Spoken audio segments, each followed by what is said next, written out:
আজ অনেকদিন পর আবার আবহাওয়ার খবর নিয়ে আপনাদের কাছে। যদি প্রত্যেকদিনই ফেসবুকে পোস্ট করি কি থাকবে আবহাওয়া, কিন্তু ভিডিও নিয়ে অনেকদিন পর। কারণ এই যে হঠাৎ করে ঠান্ডা পড়া, সেটা নিয়ে কিন্তু অনেকের মধ্যে কৌতূহল, কি হলো হঠাৎ করে ঠান্ডা পড়লো কেন এই গরমের মাঝে। কারণ যে গরমটা পড়েছিল তাতে কিন্তু মনে হলো আর বুঝি ঠান্ডা পড়বে না। কিন্তু দেখুন, আজকে সকাল থেকে কিন্তু বেশ ঠান্ডার অনুভূতি। তার একটাই কারণ হচ্ছে উত্তরাখণ্ড বা তার সংলগ্ন এলাকায় কিন্তু 28 তারিখ থেকে 2 তারিখ পর্যন্ত প্রচণ্ড তুষারপাত হয়েছে।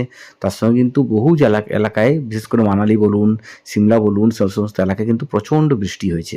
এই বরফ এবং বৃষ্টি, তার ফলে যে ঠান্ডা হাওয়া আরও নেমে এসেছে, তার ফলে কিন্তু ঠান্ডার অনুভূতি ফিরে এসেছে পুরো দক্ষিণবঙ্গ জুড়েই। আবারও একটা কিন্তু সকালের দিকে কনকনে ঠান্ডাও বলবো না, কিন্তু একটা বেশ ঠান্ডার অনুভূতি, মনে হচ্ছে একটা সোয়েটার চাপালে ভালো হতো। কিন্তু বেশিরভাগেরই কিন্তু দেখবেন সোয়েটার থেকে ব্ল্যাঙ্কেট হয়তো আলমারির মধ্যে। কারণ ঠান্ডাটা প্রায় গায়েব হয়ে গিয়েছিল।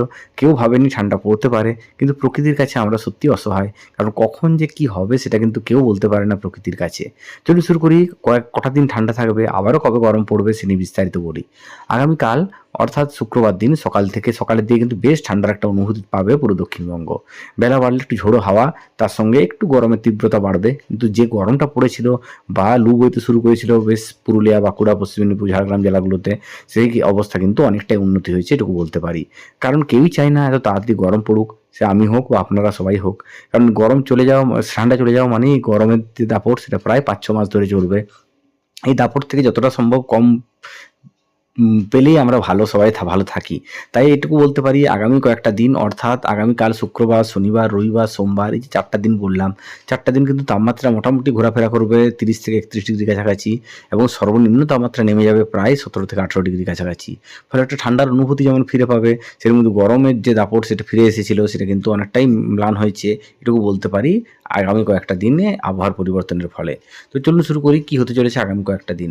আগামীকাল যেমন বললাম বৃষ্টির সম্ভাবনা নেই একদমই, এবং আগামী ৩-৪ দিন অর্থাৎ সোমবার পর্যন্ত কিন্তু বৃষ্টির সম্ভাবনাও যেমন নেই, ঠান্ডার অনুভূতি কিন্তু ফিরে পাবে পুরো দক্ষিণবঙ্গ। কিন্তু মঙ্গলবার অর্থাৎ জাস্ট দোলের আগে আগে কিন্তু আবারও গরমের অনুভূতি ফিরে আসবে পুরো দক্ষিণবঙ্গ জুড়ে। কারণ যেটুকু দেখতে পাচ্ছি, সোমবার দিন তাপমাত্রা ঘোরাফেরা করবে ৩২ থেকে ৩৩ ডিগ্রির কাছাকাছি। সেই তাপমাত্রা কিন্তু এক ধাক্কায় বেড়ে যাবে ৩৮ ডিগ্রির কাছাকাছি বা ৩৯ ডিগ্রির কাছাকাছি মঙ্গলবার দিন। এবং মঙ্গলবার থেকে যত দিন এগোবে, মঙ্গল, বুধ, বৃহস্পতি, শুক্র যেদিকে তাকাচ্ছি তাতেই কিন্তু তাপমাত্রা বাড়তে বাড়তে প্রায় ৪০-এর দোরগোড়ায় পৌঁছে যাবে এটুকু বলতে পারি।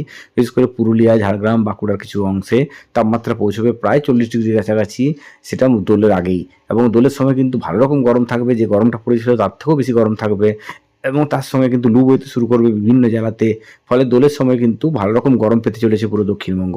যদিও দোল যে খুব একটা বেশি হচ্ছে তা নয়, কিন্তু প্রকৃতির খামখেয়ালিপনার জন্যই কিন্তু এই যে এত তাড়াতাড়ি গরম চলে আসা, কিছু তো করার নেই আমাদের। আজকের মতো চললাম, সবাই আবহাওয়ার পরিবর্তনে নিজেকে সাবধানে রাখুন, বাড়ির বাচ্চাগুলোকে একটু সাবধানে রাখুন। আজকের মতো চললাম, সবাইকে শুভরাত্রি।